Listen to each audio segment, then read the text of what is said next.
Sir, OPS சற்று முன் தேனியில பேசும்போது அமித்ஷா ஒருங்கிணைந்த அதிமுகவை உருவாக்குறதுக்கு முயற்சித்ததாகவும், ஆனா பல பேர் அதுக்கு ஒத்து வரல அப்படின்னு ஒரு கருத்தை சொல்லியிருக்காரு. அப்புறம் டிடிவி என்ன சொன்னாலும் நான் கேட்டுக்கிடுவேன், அவர் மேல எனக்கு அபரிதமான மரியாதை இருக்கு, வேற எதுவும் நான் பேசுறதுக்கு விரும்பல அப்படின்னு ஒரு கருத்தை சொல்லியிருக்காரு. சாரோட கருத்து என்ன? ஆமா, அதுக்கு மேல எனக்கும் பேச தெரியும் சொல்லியிருக்காரு. நான் ஒன்னும் அவர் ஒன்னும் மரியாதை குறைவா எதுவும் பேசல. அண்ணன் ஓபிஎஸ் அவருக்கு தனிப்பட்ட உரிமை, அவரது விருப்பம், அவர் எந்த கட்சியில் சேரலாம், எந்த கட்சி கூட்டணியில் வேணாலும் போட்டியிடலாம் என்பது.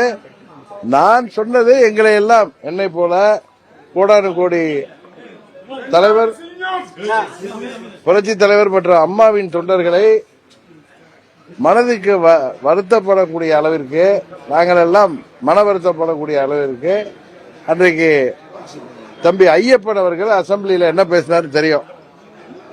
புரட்சி தலைவர் அவர்களும் அம்மா அவர்களின் ஆசையும் தற்போதைய முதல்வர் திரு ஸ்டாலின் அவர்கள் அந்த ஆசையோடு மீண்டும் வெற்றி பெறுவார் என்று சொன்னது எந்த விதத்தில் நியாயம்? இது புரட்சி தலைவர் அவர்களையும் அம்மா அவர்களையும் களங்கப்படுத்துகின்ற விதமாக, அவர்கள் புகழுக்கு களங்கப்படுத்துகிற விதமாக இருக்கிறது. அப்படிங்கிற கருத்தை தான் அவர் அன்றைக்கு புரட்சி தலைவர் அவர்களையும் அம்மா அவர்களையும் களங்கப்படுத்துகின்ற விதமாக அவர்கள் பேசியது, அதற்கு இவர் ஆதரவு அளித்ததைத்தான் நான் குறிப்பிட்டு அதற்கு தான் என் கருத்தை சொன்னேனே தவிர, தனிப்பட்ட முறையில் எனக்கு அவர் மேல எந்த வித வருத்தமும் இல்லை. அவர் எனது நல்ல நண்பர். டிடிவி சார் தென் மாவட்டத்துக்கு வந்தாலே ஒரு உற்சாகம் இருக்குது. ஒருங்கிணைந்த அதிமுகவோட முயற்சிகள் இப்பவும் தொடருது இல்லைங்க. இப்ப நாங்க ஒரே அணியில இணைஞ்சிட்டோம். இப்ப உங்களுக்கு நான் பலமுறை சொல்லியிருக்கேன், அம்மாவுடைய திருவுருவம் தாங்கிய கொடிய எங்கள் தொண்டர்கள் கையில பிடிக்க ஆரம்பிச்சிட்டாங்க. இது ஒரு 7-8 வருடங்களாக இதே தான் நடக்கிறது. அந்த கொடியை சுருட்டி வைத்துவிட்டு மீண்டும் நாங்கள் எங்கள் தாய் கழகத்திற்கு போவது என்பது எப்படி முடியும்? அதே நேரத்தில் அவர்களோட நாங்கள் கூட்டணியாக அவர்களோடு சென்றிருக்கிறோம். சார், என்சிஆர்பி ரிப்போர்ட், தேசிய குற்ற ஆவண காப்பகம் தரவுன்படி கடந்த 4 ஆண்டுகள்ல தமிழ்நாட்டில் 47% இளஞ்சிறார் குற்றங்கள் போதையின் காரணமா பெருகிறது நம்ம மத்திய அரசே சொல்லுது. ஆனா தொடர்ச்சியா சிஎம் சொல்றாரு தமிழகம் பாதுகாப்பாக இருக்குது, மக்கள் ரொம்ப அமைதியாக்கன்றது ஒவ்வொரு பேசிட்டு அமைதி பூங்கான்னு.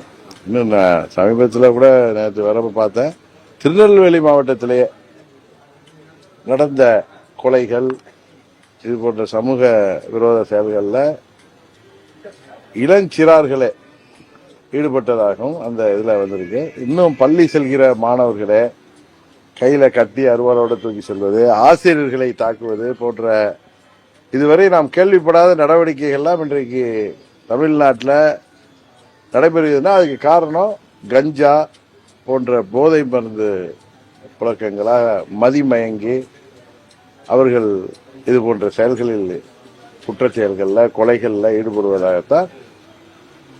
அதுதான் உண்மை.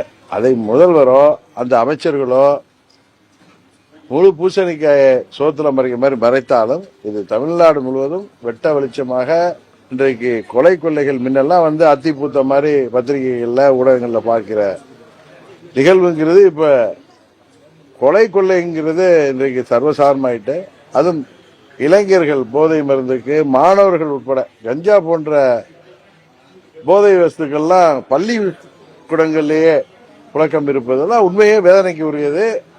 இதை இந்த அரசாங்கம் உறுதியாக அவர்கள் ஏற்றுக்கொள்ள மாட்டார்கள். அவர்கள் மக்களை 1000க்கும் 2000க்கும் விலைக்கு வாங்கிவிடலாம் என்று அவர்கள் மக்களை ஏமாளிகளை நினைக்கிறார்கள். உறுதியாக இந்த முறை அதிமுக தலைமையிலான எங்கள் தேசிய ஜனநாயக கூட்டணி 21 நாங்கள் பிரிந்து இருந்தோம்.